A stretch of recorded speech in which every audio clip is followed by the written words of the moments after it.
মালতীর mini কিচেনে স্বাগতম। আজ আপনাদের কাছে নিয়ে এসেছি কাঁচকলার কোপ্তা। আর দেখুন আমাদের এই কাঁচকলা গাছটা কত উপরে উঠেছে, ছাদের উপরে উঠে গেছে। তাই এর থেকে কটা কাঁচকলা ছিঁড়ে নেব।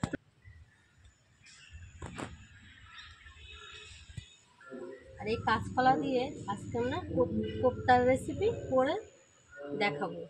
তো চলুন তাহলে কয়েকটা কাঁচকলা ছিঁড়ে নেওয়া যাক।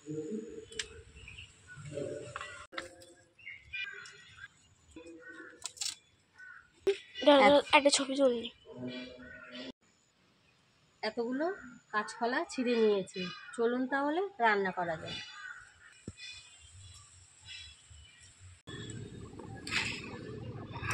কাঁচকলাগুলো কেটে নেব।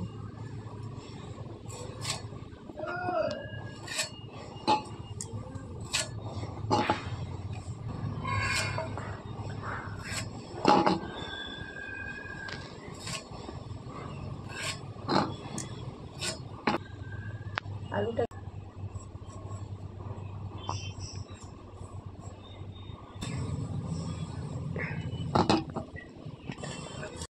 কাঁচকলাগুলো কেটে ধুয়ে নিলাম, রেডি করে নিলাম। এবার কিন্তু উনুনটা ধরিয়ে একটা কড়াই বসায় দিলাম, তাতে একটু জল দিয়ে দিলাম। এইগুলো একটু সেদ্ধ করে নেব। খুব বেশি সেদ্ধ করতে যাবেন না, কাঁচকলা কিন্তু অল্প 2-5 মিনিটের মধ্যেই কিন্তু সেদ্ধ হয়ে যায়। দেখুন সেদ্ধ করে একটু ঠান্ডা করে নিলাম।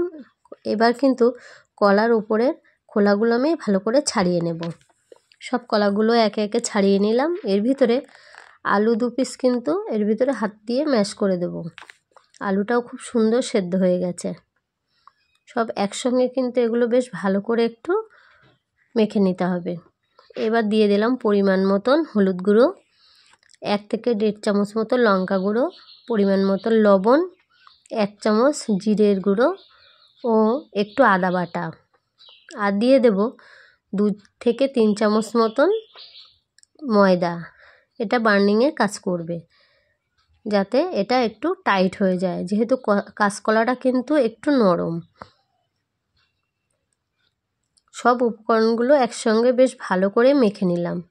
এবার কিন্তু হাতে একটু তেল মাখিয়ে নেব, না হলে কিন্তু এগুলো বেশ গোল গোল করে শেপ করা যাবে না। আপনারা খুব গোল করেও শেপ করতে পারেন, আবার একটু চ্যাপ্টা চ্যাপ্টা করেও শেপ করে নিতে পারেন, আপনাদের যেমন খুশি। দেখুন আমি কিন্তু এরকমভাবেই শেপটা দিয়ে নিলাম। কোপ্তার রেসিপির শেপটা এরকম দিলেই কিন্তু দেখতেও দারুণ লাগে। একে একে সব কোপ্তাগুলো কিন্তু আমি এমন করে বানিয়ে নিলাম। এবার কিন্তু একটা ফ্রাই প্যানে আমি কোপ্তাগুলো একটু ভেজে নেব। এপিট ওপিট করে কিন্তু একটু সুন্দর করে ভেজে নিতে হবে। একে একে কোপ্তাগুলো এই তেলের উপরে কিন্তু আমি তুলে দিলাম।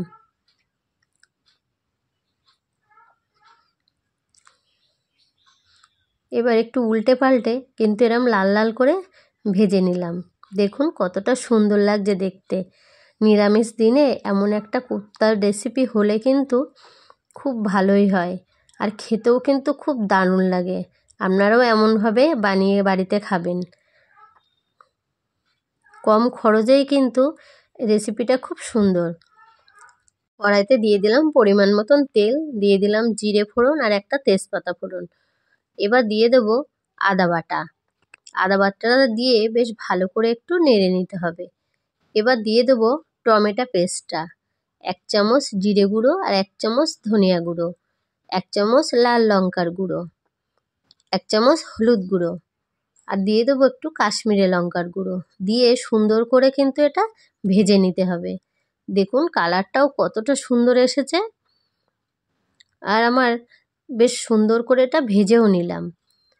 আমার হাতের কাছে কিন্তু চিনি ছিল না, 2টো বাতাসা দিয়ে দিলাম মিষ্টির জন্য। এবার দিয়ে দেবো একটু মালাই। এই মালাইটা আমি একটু পেস্ট করে নিয়েছি, দুধের মালাই।